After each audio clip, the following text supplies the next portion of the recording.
Hello students, আমি সৃজা। আজকে আবারও তোমাদের জন্য নিয়ে চলে এসেছি আচার্যর এই ক্লাস। আজকের ক্লাসে আমরা নবম শ্রেণীর পঞ্চম পাঠের তৃতীয় অধ্যায় অর্থাৎ চিঠি প্রবন্ধটি পাঠ করব। চিঠি প্রবন্ধটি লিখেছেন স্বামী বিবেকানন্দ। আসলে চিঠি কোনো প্রবন্ধ নয়, মার্গারেট নোবেলকে তথা ভগিনী নিবেদিতাকে স্বামী বিবেকানন্দের লেখা একটি চিঠি। সেই চিঠিটি আজকে আমাদের পাঠ্য। প্রথমে আমি স্বামী বিবেকানন্দ সম্পর্কে একটি তথ্য তোমাদের সামনে তুলে ধরতে চাই।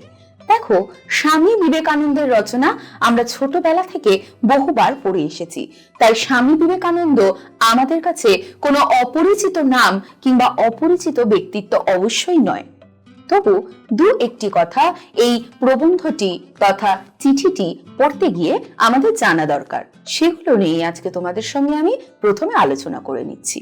স্বামী বিবেকানন্দের আসল নাম ছিল নরেন্দ্রনাথ দত্ত, তার ডাক নাম ছিল বিলে। ছোটবেলা থেকেই স্বামী বিবেকানন্দ তথা নরেন্দ্রনাথ তথা বিলে কিংবা বলতে পারি স্বামীজি ছিলেন একজন অত্যন্ত সাহসী বালক। তার ছোটবেলার নানা কাহিনী আমরা বিভিন্ন সময়ে শুনেছি কিংবা পড়েছি। স্বামী বিবেকানন্দ তার তৎকালীন সময়ে এমন একজন বালক ছিলেন যিনি তার সমবয়সী অন্যান্য সমস্ত বালকদের থেকে ছিলেন অনেকটাই আলাদা। যে বয়সে তার খেলার কথা, সে বয়সে তার খেলার উপকরণ হিসেবে ছিল ধ্যান। ধ্যান করাটাই যেন একটা অদ্ভুত খেলার মতো পেয়ে বসেছিল তাকে। সেই সঙ্গে ছিল নির্ভীকতা। সেই স্বামী বিবেকানন্দই ধীরে ধীরে আমাদের দেশে তথা ভারতে হিন্দু ধর্মের প্রবক্তাদের কিংবা হিন্দু ধর্মের পুনর্জাগরণের একজন অন্যতম পুরোধা হয়ে দেখা দিয়েছিলেন। স্বামী বিবেকানন্দের প্রধান উদ্দেশ্য ছিল প্রাচ্য এবং পাশ্চাত্য ভাবধারার সংমিশ্রণ ঘটানো। আমাদের ভারতের যে দর্শন তথা বেদান্ত দর্শন, সেই দর্শনকে তিনি প্রচার করতে চেয়েছিলেন আমাদের বিদেশের মাটিতে, বিদেশের মানুষের কাছে। আমাদের ভারতীয় দর্শনের ভাবাদর্শে তিনি দীক্ষিত করতে চেয়েছিলেন বিদেশের মানুষদেরকে, এবং তার জন্য তিনি বিদেশে কখনো আমেরিকা, কখনো ইংল্যান্ড, কখনো ইউরোপ বিভিন্ন জায়গায় ঘুরে বেরিয়েছেন। এবং সেই সঙ্গে তার সব থেকে গুরুত্বপূর্ণ বক্তৃতা শিকাগো বক্তৃতা, যে বক্তৃতার জন্য তিনি বিখ্যাত। স্বামী বিবেকানন্দ ছিলেন এমন একজন মানুষ যিনি উঁচু নিচু ভেদাভেদ মানতেন না। তার কাছে সমগ্র ভারতবাসী ছিল তার ভাই। এই সমস্ত জিনিসগুলো আমরা বারবারই পড়ে এসেছি। এবং তার প্রধান যে ভাবাদর্শ ছিল কিংবা তিনি যে ভাবাদর্শ নিয়ে আমাদের রামকৃষ্ণ মিশনগুলি প্রতিষ্ঠা করেছিলেন, সেগুলি ছিল জীবে প্রেম করে যেই জন, সেই জন শিবেছে ঈশ্বর। এবং আরো একটি ভাবাদর্শ ছিল শিব জ্ঞানে জীব সেবা। এই দুই ভাবাদর্শকে তিনি ছড়িয়ে দিতে চেয়েছিলেন আমাদের ভারত তথা আমাদের সমগ্র পৃথিবীর কোনায় কোনায় প্রতিটি মানুষের মধ্যে। তিনি হয়ে উঠেছিলেন রামকৃষ্ণ পরমহংসদেবের একজন অন্যতম শিষ্য, এবং সেই সঙ্গে তিনিও লাভ করেছিলেন বেশ কিছু অসাধারণ শিষ্য এবং শিষ্যাদেরকে, যার মধ্যে ভগিনী নিবেদিতা বা মার্গারেট নোবেল একজন। সেই মার্গারেট নোবেল, যিনি পরবর্তীকালে ভগিনী নিবেদিতা নামে পরিচিত হয়েছিলেন, তাকে উদ্দেশ্য করে লেখা একটি চিঠি আমাদের এই চিঠি নামক পাঠ্যাংশের অন্তর্গত হয়েছে। চলো এবার আমরা দেখে নিই এই পাঠ্যাংশে স্বামী বিবেকানন্দ মার্গারেট নোবেলকে উদ্দেশ্য করে ঠিক কোন কোন জিনিসগুলো বুঝিয়ে দিতে চেয়েছেন। চিঠির শুরুতেই দেখতে পাওয়া যায় স্বামী বিবেকানন্দ 1897 সালে আলমোড়া থেকে এই চিঠিটি লিখছেন ভগিনী নিবেদিতাকে। দেখা যায় চিঠির প্রথমেই লেখা রয়েছে মিস্টার স্টার্ডির একটি সংবাদ থেকে তিনি অর্থাৎ স্বামীজি জানতে পারেন ভগিনী নিবেদিতা আসছেন ভারতবর্ষে। তাই ভারতবর্ষের সমকালীন যে পরিস্থিতি, সেটা জলবায়ু হোক, রাজনৈতিক হোক কিংবা মানুষের মধ্যেকার নানা রকমের পরিস্থিতি, সেই সমস্ত কিছু সম্পর্কেই আগে ভাগে স্বামীজি তথা স্বামী বিবেকানন্দ সচেতন কিংবা সতর্ক করবার জন্য ভগিনী নিবেদিতাকে এই চিঠিটি লিখেছেন। দেখো, স্বামী বিবেকানন্দ এমন একজন ব্যক্তিত্ব যিনি আমাদের এই ভারতবর্ষের উন্নতির জন্য সব সময় প্রচেষ্টা করে গেছেন। আমাদের নারী সমাজ, নারী উন্নতিও তার দৃষ্টি এড়ায়নি। আর সেই নারী সমাজের প্রভূত উন্নতির জন্য যে দৃঢ় চেতা একজন ব্যক্তিত্বের কিংবা একজন নারীর প্রয়োজন তিনি বারংবার অনুভব করেছেন, সেই নারী তার চোখে ভগিনী নিবেদিতা। এ কথাও তিনি চিঠিতে উল্লেখ করেছেন। সেই সঙ্গে তিনি সেই সময়ের মানুষের মধ্যে যে অন্ধকারাচ্ছন্নতা, যে কুসংস্কার, সে বিষয়েও ভগিনী নিবেদিতাকে আগেই সচেতন করে দিয়েছেন।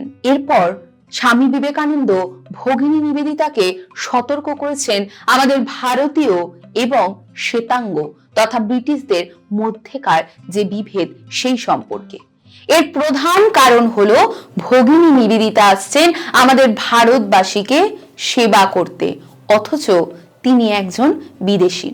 তাই একজন বিদেশী হয়ে আমাদের ভারতীয়দের কাছে পৌঁছানোটা, একজন বিদেশী হয়ে আমাদের ভারতীয়দের সেবা করাটা তার জন্যে ঠিক কতটা কঠিন হতে পারে সে বিষয়ে একটি ছোট্ট সতর্ক বার্তা হিসেবে, একটি ছোট্ট পরিচয় দেবার জন্যই তিনি এখানে তুলে ধরেছেন আমাদের ভারতীয় এবং শ্বেতাঙ্গদের মধ্যেকার যে বিভেদ, সেই বিভেদকে। তিনি বলেছেন ভারতীয়রা শ্বেতাঙ্গদের এক প্রকার ঘৃণা করে, আর শ্বেতাঙ্গরা ভারতীয়দের ওপর দাসত্ব করতে চেয়েছে বরাবর। তিনি বলেছেন আমাদের ভারতীয়রা শ্বেতাঙ্গদের ঠিক কিরকম ভাবে ঘৃণা করে। তার পাশাপাশি তিনি এই কথাও বলেছেন শ্বেতাঙ্গরা কিভাবে ভারতীয়দেরকে তাদের দাস বানিয়ে রেখেছে। আর এই যে ঘৃণা, এই যে বিভেদ, এই যে দাসত্ব, সমস্ত কিছু মিলে ভারতীয়দের মনে কেমন একটা যেন ঘৃণা, কেমন একটা যেন ভীতি তৈরি হয়েছে ব্রিটিশদের প্রতি তথা শ্বেতাঙ্গদের প্রতি।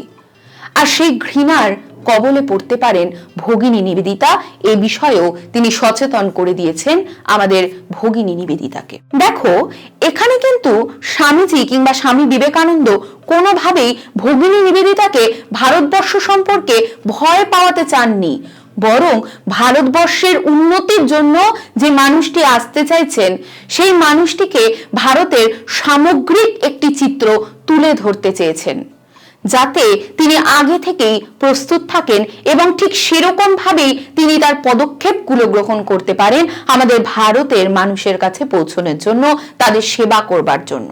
এত কিছুর মাঝখানে স্বামীজি এ কথাও বলেছেন ইউরোপের এবং ভারতবর্ষের জলবায়ুর মধ্যে যে একটি বিশাল অন্তর রয়েছে সেটিও। তিনি বলেছেন আমাদের ইউরোপের গ্রীষ্মকাল যেন আমাদের ভারতবর্ষের শীতকাল, আর ভারতবর্ষের যে গ্রীষ্মকাল তা যেন আগুনে ঝলসে যাওয়ার মতো একটি পরিস্থিতি সৃষ্টি করে। তাই ইউরোপের যে মনোরম আবহাওয়া তা কোনোভাবেই যে ভারতবর্ষে পাওয়া যাবে না সে বিষয়েও কিন্তু স্বামীজি সতর্ক করে দিয়েছেন ভগিনী নিবেদিতাকে। তার সঙ্গে বিদেশের যে সুখ, স্বাচ্ছন্দ্য, আরাম এখানে অর্থাৎ ভারতে মিলবে না তাও তিনি জানিয়ে দিয়েছেন চিঠিতে। এই প্রসঙ্গে তিনি এমন কিছু মানুষের নাম এই চিঠিতে উল্লেখ করেছেন যাদের সহায়তা তিনি পেয়েছিলেন, অর্থাৎ স্বামীজি পেয়েছিলেন, কিন্তু সেখান থেকেও তিনি তার কিছু অভিজ্ঞতা এখানে ব্যক্ত করেছেন। ভগিনী নিবেদিতাকে সচেতন করতে গিয়ে স্বামীজি এমন একজনের কথা বলেছেন যার আতিথেয়তা বিদেশে থাকাকালীন তিনি গ্রহণ করেছিলেন। তিনি হলেন মিস মুলার। স্বামীজি বলেছেন মিস মুলার এমন একজন রমণী যিনি বিদেশে থাকাকালীন স্বামীজিকে যথেষ্ট আতিথেয়তা দিয়েছেন। পরবর্তীতে স্বামীজির মঠ কিংবা মিশন স্থাপনের জন্য অর্থ সাহায্যও করেছেন। কিন্তু মিস মুলার একজন এমন ব্যক্তিত্ব যিনি নেতৃসুলভ মনোভাব এবং আচরণে বিশ্বাস করেন। তাই মিস মুলারের মতো মানুষের সান্নিধ্য গ্রহণ করা কিংবা পরাশ্রয় হয়ে থাকা যেন নিজের কোনো ইচ্ছাকে প্রকাশ করা, নিজের কোনো ইচ্ছাকে বাস্তবায়িত করার পথে একটি বিশাল বাধা স্বরূপ। তাই তিনি ভগিনী নিবেদিতাকে সচেতন করে দিয়েছেন ভারতবর্ষে এসে ভগিনী নিবেদিতা যাতে এমন কোনো মানুষের পরাশ্রয়ে না থাকেন, তিনি যাতে নিজে স্বাধীনভাবে থাকার ব্যবস্থা করে নেন, তিনি যাতে নিজে স্বাধীনভাবে সমস্ত কিছুর ব্যবস্থা করে নেন, যাতে তিনি নিজের যে ইচ্ছা, মানুষের সেবায় নিজেকে নিয়োজিত করবার যে ইচ্ছা, তাকে অবশ্যই বাস্তবায়িত করতে পারেন। এরপর তিনি উল্লেখ করেছেন বিদেশের সেভিয়ার দম্পতির কথা, যারা একমাত্র ব্রিটিশ কিংবা ইংরেজ যারা ভারতবর্ষে এসেছিলেন ভারতের মানুষকে ভালোবেসে। এবং সেই সঙ্গে স্বামীজি নিবেদিতাকে তার এমন দুজন বন্ধুর কথা বলেছেন যাদেরকে ভগিনী নিবেদিতা ভারতবর্ষে আসার পথে তার জাহাজের সঙ্গী হিসেবেও গ্রহণ করতে পারেন। তারা হলেন ম্যাকলাউড এবং মিসেস বুল। আর এত কিছু সতর্ক বাণী কিংবা সতর্ক বার্তার পর তিনি অর্থাৎ স্বামীজি এই প্রতিশ্রুতি দিতেও পিছপা হননি বা ভোলেননি যে ভগিনী নিবেদিতা আমাদের ভারতবর্ষে এসে যখন ভারতীয় মানুষদের সেবা করবেন তখন স্বামীজি তার যথাসাধ্য পাশে থাকার চেষ্টা করবেন। এমনকি ভগিনী নিবেদিতা যদি তার বেদান্ত ভাবধারা ত্যাগও করেন তবুও তিনি অর্থাৎ স্বামীজি তার প্রভূত সাহায্য করবেন।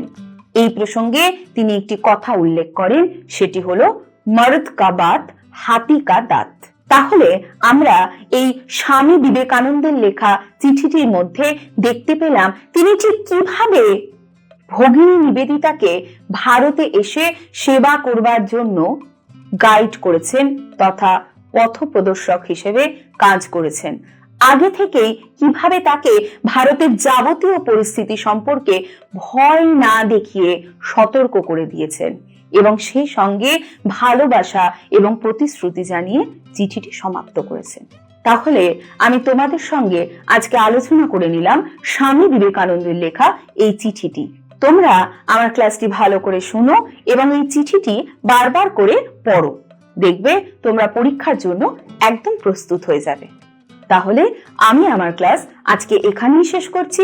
খুব তাড়াতাড়ি আবারও তোমাদের জন্য নিয়ে চলে আসবো আচার্যর আরো একটি ক্লাস। ততক্ষণ পর্যন্ত তোমরা পড়তে থাকো, জানতে থাকো।